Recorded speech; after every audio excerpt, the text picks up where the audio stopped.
let's revisit our quantitative model with a slightly different approach today, using a whiteboard. We treat this as a blank piece of paper and we build up from scratch, as simple as possible. The first thing that comes to mind that actually stands out is the turnout rate. Now, what's the turnout rate? As I mentioned earlier, is the expression of the total number of votes cast divided by the total registered voters in percentage. So this number has been a very steady number for 4 decades. Has always been since the 70s in the high 80s, I would say. Normally higher than 85% and less than 90%. And the last time in 2016, it was 86.1%. But this year, it has been, as we mentioned, is a very odd number, is 102%. It has never been there. And in fact, we all know that the turnout rate of 2020 has been the highest since 120 years ago, in the beginning, in 1900, in the beginning of the 20th century. So this thing itself is odd. Now, 102%. Let's start with that. Let's break down the 102%. Okay, 80 million of that turnout is, as we know, reportedly for Biden, 73.9 for Trump, and roughly 2.7 million for the other candidates. I call this the third category. The candidates that we all know do not have a chance to become the president of the United States, but people vote for these people as a gesture, as a protest. This time, the person in that category get the highest number of votes is Joe Jorgensen. The last time we had a candidate that was seriously enough, closest enough to be potentially a president, even though that was way off, was Ross Perot, and that was a long time ago.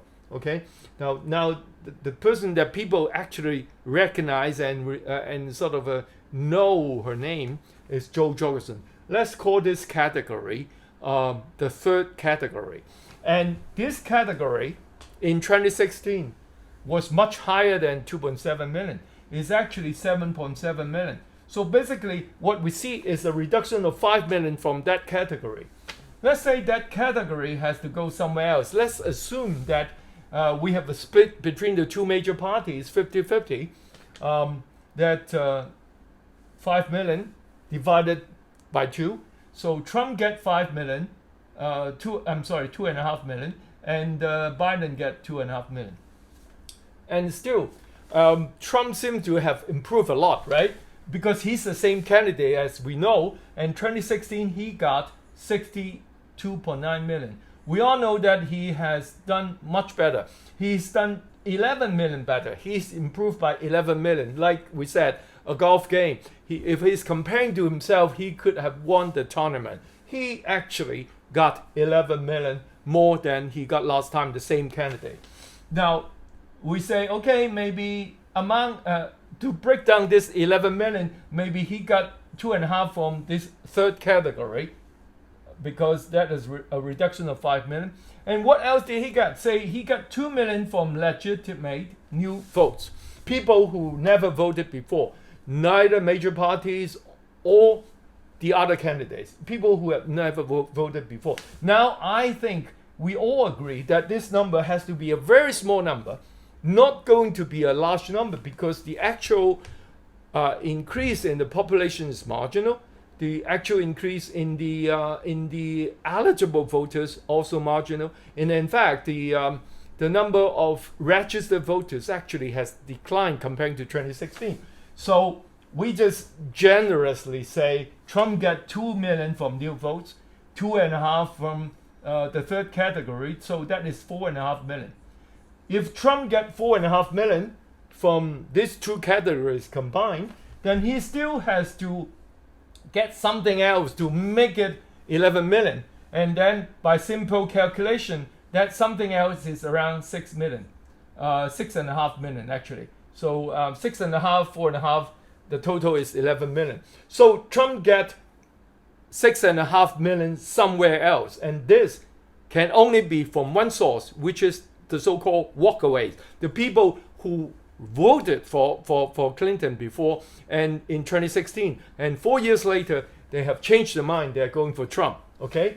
So these are the switching, the converts from the Democrats, the people who used to support the Democrats, the people who voted for Hillary Clinton, and they changed their mind.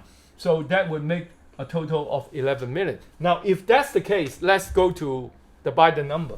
Now, the Biden number, of course, you have to work from the base of Hillary. That was Hillary, a different candidate, but also from the Democratic Party. Now, Hillary got 65.8 million popular votes last time, okay? Now, if you have 6.5 walk away, that means you would have 59.3 million left. Your base has reduced to 59.3 million. And then, okay, 59.3 million, but I also get a 50-50 share of the third category. So the base get a boost of 2.5 million. So it would be 61.8 million. Also, to be fair, both major candidates get 2 million new votes. So that would be 63.8 million. If you have 63.8 million, that should be the restated actual number that we would expect Biden to get under this, the big picture like that, under these circumstances, right? But in fact, he got 80 million. So we cannot explain the difference between the 80 million and the 63.8 million, which is the difference of 16.5 million. And I'm going to call this 16.5 million that we cannot explain, the Biden magic.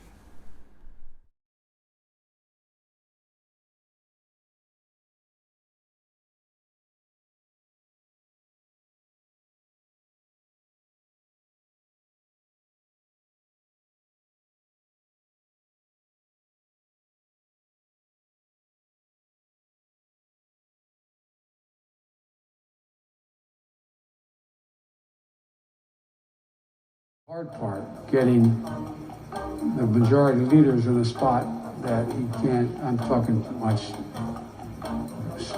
is you provide the kind of help that teach people how to know. They may not know, because if you could take care, you were a quartermaster, you can sure and hell take care of running a, a department store thing, we're in the second floor of the ladies department, or whatever, you know what I mean? And so, one of the things that, and by the way, this whole notion of dealing with the idea that, look, but explicitly it's the more helpful, by the way, they may say they want to go and, I don't know, do whatever, but it may, their skill that they acquired in the military may not in any way enhance that piece. Am I making sense? You got to ask me some easy questions here. I mean, it requires, that old.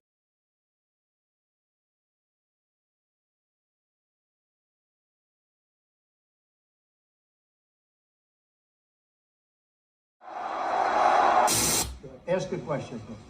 Thank you, sir. What about Mr. Biden? What did you want about Biden? What did you want him to look into on Biden? Look, Biden and his son are stone cold crooked, and you know it. His son walks out with millions of dollars. The kid knows nothing. You know it, and so do we. Go ahead, ask a question. The question, sir, was what did you want President Zelensky to do about Vice President Biden and his son Hunter? Are you talking to me? Yeah, it was just a follow-up of what I just asked you, sir. Listen, you ready? We have the president of Finland. Ask him a question. I have one for him. I just wanted to follow up on the one that I asked you, which did was, you hear what me? did you want Did you hear me? Yes, ask sir. him a question. I will, but I've given you a long answer. Ask this gentleman a question. Don't be rude. No, sir, I don't want to be rude. I just wanted you to have a chance to answer the question that I asked you. I've answered everything. It's a whole hoax. And you know who's playing into the hoax? People like you and the fake news media that we have in this country. and I say in many cases, the corrupt media, because you're corrupt. Much of the media in this country is not just fake, it's corrupt. And you have some very fine people, too. Great journalists, great reporters. But to a large extent, it's corrupt and it's fake. Ask the president of Finland a question, please. Okay, I'll move on now.